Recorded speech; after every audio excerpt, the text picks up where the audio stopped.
Donc, bonjour tout le monde. Aujourd'hui, on va vous montrer comment faire un front squat. Donc, j'ai mon modèle ici, Philippe Bellefeuille, avec moi. Donc, il va déraquer la barre. On va commencer par la technique standard d'haltérophilie, donc les poignets vers le haut.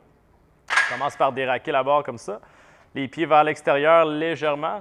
On essaie de ne pas garder les pieds pointés vers l'avant. Souvent, quand on a un peu moins de mobilité, on va sentir que ça tire un peu à l'intérieur des genoux.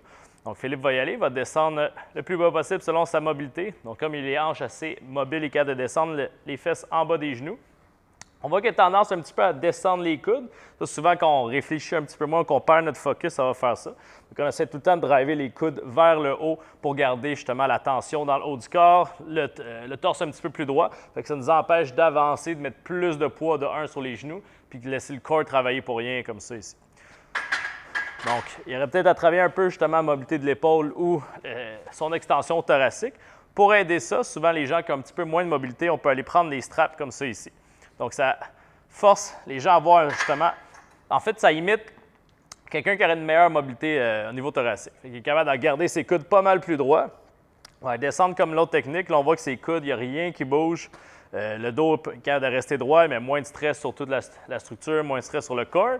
Fait habituellement, les gens vont être capables de prendre plus de poids parce qu'il y a moins de perte d'énergie, parce que la technique reste plus belle puis qu'on a une meilleure posture en général. Troisième technique. Il y a des gens qui trouvent ça un peu inconfortable à cause des poignets, quoi que ce soit.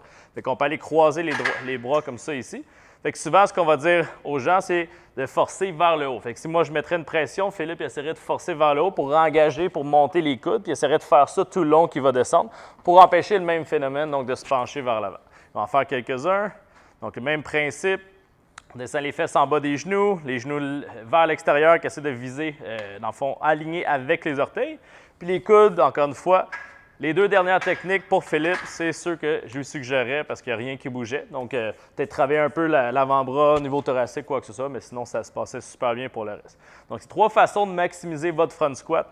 C'est pas parce que celui que vous suivez sur Internet prend une technique ou une autre. Choisissez vraiment celle qui fit avec votre corps, que ce soit avec vos manques de mobilité, avec la façon que vous êtes le plus à l'aise. S'il y en a une qui fait mal à quelque part, c'est sûr que vous allez penser à ça pendant que vous allez le faire. Vous allez moins forcer, mettre moins de poids, donc moins progresser avec le temps. Donc voilà, merci et bonne journée.